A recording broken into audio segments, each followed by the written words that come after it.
Hello there, mini bike fans.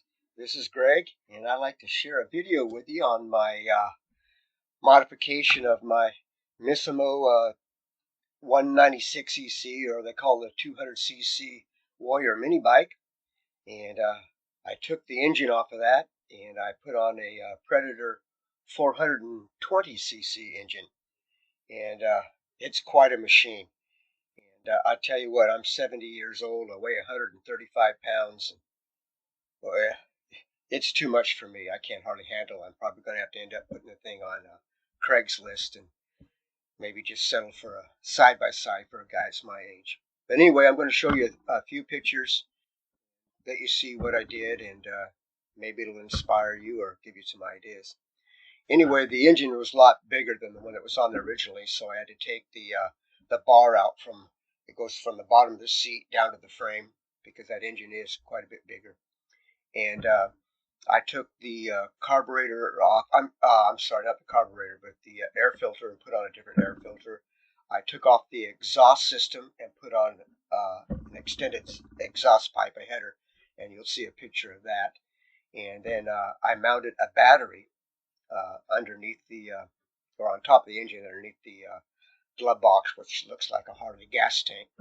This is a electric start motor, and that is really sweet. And then I took and added a foot pedal to the back brake. I still need to add a front brake on this thing. I just feel a little safer with it that way. But I tell you, this is a mean machine, and it's unstoppable. I'm living down here in Yuma, Arizona, and took it out in the desert. And on the dirt roads, it's fantastic. There's a lot of roads that are real rocky, and that's a little hard for me to control. Again, I'm not very experienced on a bike. I haven't ridden a motorcycle in 40 years.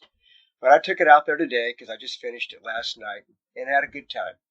But anyway, I hope that this might inspire you, and if you want to do it, it can be done. It takes some modification, and I had to make a special axle for it.